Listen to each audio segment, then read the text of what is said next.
नमस्कार दोस्तों, learn पावनम संस्कृतम channel पर आपका स्वागत है। दोस्तों, आज हम पढ़ेंगे प्रत्यभिज्ञानम। प्रत्यभिज्ञानम का मतलब होता है पहचान। प्रत्यभिज्ञानम में संधि है, कौन सी है? यण संधि है। देखिए, प्रति प्लस अभिज्ञानम, अभिज्ञानम, इसमें यण संधि है।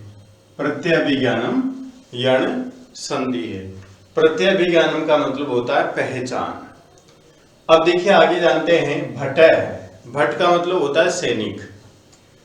जयतु महाराज है। महाराज है, महाराज की जयतु जय हो, अर्थात महाराज विजयी हो। ठीक है।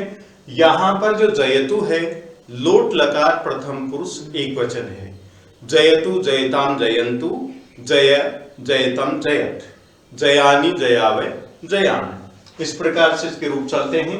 महाराज, इसमें समास है कर्मधारय समास, तो इसका विग्रह क्या करेंगे? महान राजा। महान राजा इसका विग्रह हो जाएगा, या महान राजा, महान राज।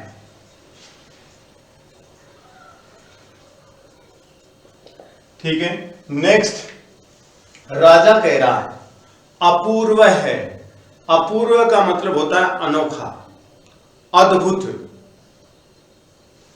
अनोखा, अद्भुत, और जो पहले नहीं हुआ हो उसको बोलते हैं अपूर्व है। ए का मतलब नहीं, और पूर्व का मतलब है पहले। जो पहले नहीं हुआ हो उसको बोलते हैं अपूर्व। अनोखा, अद्भुत, उसको बोलते हैं अनोखा। तो अपूर्व एव ते हर्षो, ते हर्षो, यहां पर ते का मतलब होता है तुम्हारा। ते मीन्स होता है यहां पर तुम्हारा। हर्षो, हर्षो का मतलब हर्ष, प्रसन्नता। अपूर्व एव, अद्भुत के समान है, अद्भुत जैसा है। तुम्हारा हर्ष अद्भुत जैसा है, अर्थात पहले ऐसी प्रसन्नता मैंने देखी नहीं है, ऐसी प्रसन्नता है। राजा कह रहा है, किसको कह रहा है? भट को कह रहा है कि ते हर्ष है, तुम्हारी प्रसन्नता अपूर्व एव, अद्भुत सी है, अनोखी सी है। तो यहां पर हर्षो, इसमें भी संधि है, कौन सी है? हर्ष है, और फिर ब्रूही, ब्रूही, हर्ष है, ब्रूही, इसमें कौन सी संधि है? उत्व विसर्ग संधि, उत्व विसर्ग संधि है। और जो ब्रूही है, ये लोट लकार मध्यम पुरुष एक वचन है। लोट लकार मध्यम पुरुष एक वचन है, ब्रूही। ठीक है। तो हमारा अनुवाद क्या हुआ? तुम्हारा हर्ष या तुम्हारी प्रसन्नता अद्भुत सी है। ब्रूही बोलो, केन असी विस्मित है। केन, किसके द्वारा? देखिए, इसका भी विच्छेद करते हैं, संधि विच्छेद। केन धन असी, केन धन असी। केन तृतीया विभक्ति एक वचन है, किसके द्वारा? असी का मतलब हो। विस्मित है, परेशान, आश्चर्यचकित, घबराए हुए। तो क्या कह रहे हैं? असी मध्यम पुरुष एक वचन है, तो इसका कर्ता क्या होगा? त्वम, तुम। किसके द्वारा? विस्मित असी, विस्मित हो, किसके द्वारा? परेशान हो, तुम किससे परेशान हो, ऐसा राजा कह रहा है। भट, अश्रद्धेयम प्रियम प्राप्तम, अश्रद्धा के योग्य प्रिय प्राप्त हो गया है। जो श्रद्धा के योग्य नहीं है उसको क्या कहा जाता है? अश्रद्धेयम, जो श्रद्धा की योग्य नहीं होता है। अश्रद्धे प्रिय प्राप्त हो गया है, ये प्रसन्नता है उसको। सौभद्रो, सौभद्रो का मतलब यहां पर होता है अभिमन्यु। ग्रहणम गतः, पकड़ लिया गया है। सौभद्रो ग्रहणम गतः, अभिमन्यु पकड़ लिया गया है। तो देखिए, अश्रद्धेयम, इसका हम नन तत्पुरुष समास है, न श्रद्धेयम, न श्रद्धेयम, ये नन तत्पुरुष समास होगा इसका, न श्रद्धेयम। ठीक है। प्रियम, प्रियम का विलोम शब्द क्या लिखेंगे आप? अप्रियम, अप्रियम। प्राप्तम, अप्राप्तम या न प्राप्तम, न प्राप्तम, इस प्रकार से हम इसका विलोम शब्द लिख सकते हैं। और प्राप्तम में प्रत्यय भी है, प्रे उपसर्ग है, आप धातु है और कत प्रत्यय है, और कत प्रत्यय है, इसको बोलते हैं प्राप्तम। ठीक है। तो देखिए आगे है सौभद्रो, सौभद्रो लिखेंगे सुभद्राया पुत्र है, सुभद्राया पुत्र है को बोलेंगे सौभद्रो। कौन था? अभिमन्यु, अभिमन्यु। ठीक है। नेक्स्ट है ग्रहणम, इसका अपोजिट वर्ड क्या होगा? मुक्त है, मुक्त है। नेक्स्ट गतः है, गतः मीन्स गया, और इसका अपोजिट वर्ड क्या लिखेंगे? आगत है, आगत है, आ गया।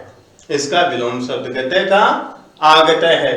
ग्रहणम मुक्तम, ग्रहणम मुक्तम, मुक्तम। ठीक है। अब देखिए फिर दोबारा से, अश्रद्धा के योग्य प्रिय प्राप्त हो गया है। सौभद्रो ग्रहणम गते, सौभद्रो पकड़ लिया गया है, पकड़ लिया गया है। सौभद्रो कौन? अभिमन्यु पकड़ लिया गया है। ठीक है। तो अश्रद्धेयम, इसमें नन तत्पुरुष समास है, न श्रद्धेयम। प्रियम का विलोम शब्द अप्रियम। प्राप्तम, अप्राप्तम या न प्राप्तम विलोम शब्द। सौभद्रो सुभद्राया पुत्र है, अभिमन्यु। ग्रहणम मुक्तम, गतः है, आगत है, ये इनके विलोम शब्द हुए। ठीक है। तो अश्रद्धा के योग्य प्रिय प्राप्त हो गया है, सौभद्रो पकड़ लिया गया है। यहां तक आपको समझ में आ गया। राजा कथम इदानीम गृहीत, अब इसका भी अलग अलग हम विग्रह करेंगे। कथम धन इदानीम, कथम धन इदानीम, इदानीम का मतलब होता है अब।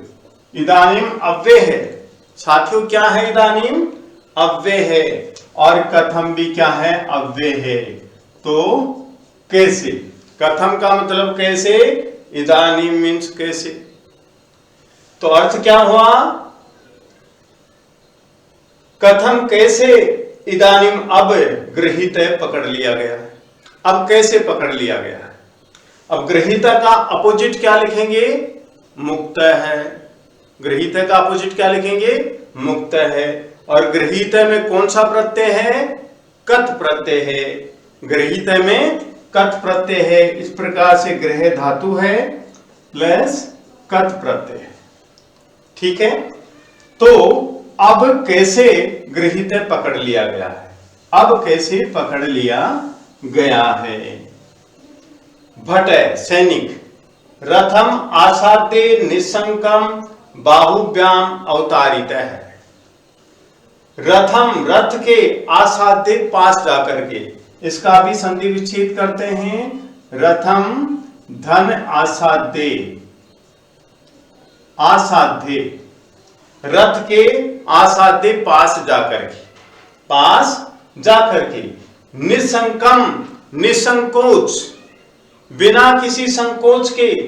बाहुभ्याम दोनों भुजाओं से। अवतारित है, उतार लिया गया। अब यहां पर संयोग है, कैसे लिखेंगे? बाहुभ्याम इस प्रकार से प्लस अवतारित है, अवतारित है, इस प्रकार से हमने अलग अलग कर दिया। बाहुभ्याम अवतारित है। बाहुभ्याम का मतलब दोनों भुजाओं से, तृतीया विभक्ति द्विवचन। ठीक है। और तृतीया विभक्ति एक वचन क्या होगा? बाहुना। बाहुभ्याम द्विवचन और बाहु भी बहुवचन। ठीक है। तो रथ के पास जाकर के निसंकोच दोनों भुजाओं से उतार लिया गया। राजा किम किसके द्वारा या किससे। अब आगे देखिए, भट है सैनिक, ये किल ईश नरेंद्रेण विनियुक्तो महानसे। ये जो, ये मीन्स जो, किल निश्चय ही, एस है यह, नरेंद्रेण नरेंद्रेण राजा के द्वारा, महानसे रसोई में विनियुक्त नियुक्त किया गया है, नियुक्त किया गया है। जो निश्चय ही, यह जो निश्चय ही राजा के द्वारा रसोई में नियुक्त किया गया है। राजा के द्वारा रसोई में नियुक्त कौन किया गया था? भीम। राजा के द्वारा रसोई में भीम नियुक्त किया गया था। ऐसा ये राजा विराट की बात कर रहा है, जहां पर पांडवों ने अज्ञातवास बिताया था। तो देखिए साथियों, यहां पर जो हम बात कर रहे हैं कि रथ के पास जाकर के निसंकोच दोनों भुजाओं से उतार लिया गया। दोनों भुजाओं से उतारने वाला कौन था? भीम था, भीम था। ठीक है, तो राजा पूछ रहा है किसके द्वारा? अब सैनिक उसका जवाब दे रहा है। क्या जवाब दे रहा है? निश्चय ही यह, या ऐसे भी कर सकते हैं, यह जो किल निश्चय ही, यह जो निश्चय ही, या निश्चय ही जो यह राजा के द्वारा विनियुक्त नियुक्त किया गया है महानसे रसोई। जो राजा के द्वारा निश्चय ही रसोई में नियुक्त किया गया है, उसके द्वारा ये कार्य किया गया। तो यहां पर किल क्या है? अव्यय है। किल का मतलब निश्चय ही, और यहां नरेंद्रेण है, तो देखिए नर प्लस इंद्रेण, नराणाम इंद्र, मनुष्यों का इंद्र अर्थात राजा, अर्थात राजा। इसमें तृतीया विभक्ति है। हम क्या बात करेंगे? नरेंद्र है, नरेंद्र। संधि विच्छेद करेंगे तो क्या प्राप्त होता है? में से नर प्लस इंद्र है, नरेंद्र। गुण संधि होगी इसमें, तो नरेंद्र कौन हुआ? राजा हुआ। नरेंद्रेण तृतीया विभक्ति एक वचन हो गई, इसका मतलब राजा के द्वारा, राजा के द्वारा। कौन राजा? राजा विराट। तो राजा विराट के द्वारा जो निश्चय ही, राजा विराट के द्वारा यह जो निश्चय ही रसोई में विनियुक्त नियुक्त किया गया है। ठीक है, यहां तक समझ में आ गया होगा। अब देखिए महानसे, इसमें सप्तमी विभक्ति एक वचन है, अधिकरण कारक।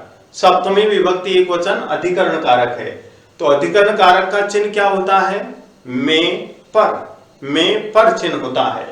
विनियुक्त है, यहां पर देखिए संधि है, विनियुक्त है, ये संधि है। और महानस, महानस कौन सी संधि है? उत्व विसर्ग संधि है। और यहां पर वि और नी दो उपसर्ग हैं। इस शब्द को भी हम अलग अलग करते हैं, तो वि उपसर्ग, नि उपसर्ग और युज धातु और कथ प्रत्यय।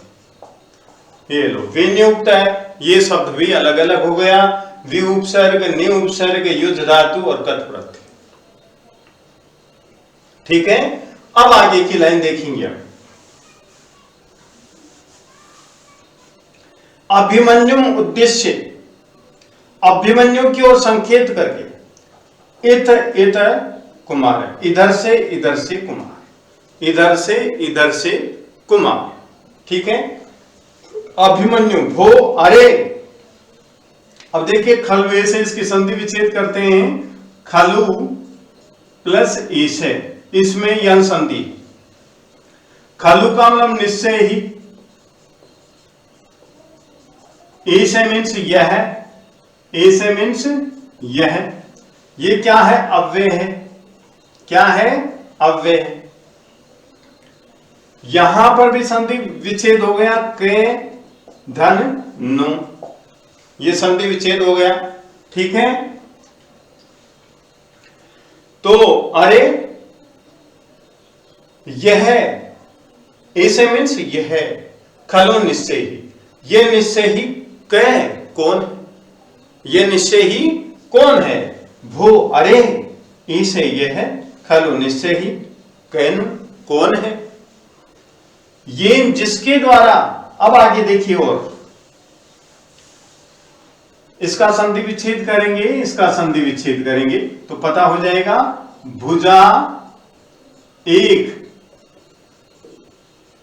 नियंत्रिता है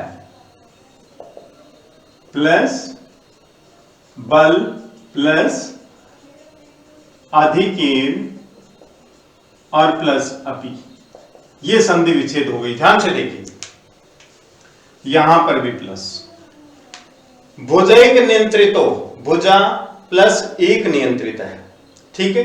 यहां पर उत्व विसर्ग संधि है, उत्व विसर्ग संधि, यहां पर वृद्धि संधि, वृद्धि संधि, और बल अधिकेन यहां पर दीर्घ संधि है, और अधिकेन प्लस अपी यहां पर भी दीर्घ संधि है। तो देखिए यहां पर तो वृद्धि संधि हो गई, यहां पर उत्व विसर्ग संधि, बल प्लस अधिकेन ए प्लस ए आ होता है, और यहां पर न में ए है और इधर ए है, ए प्लस ए आ होता है। तो देखिए जिसके द्वारा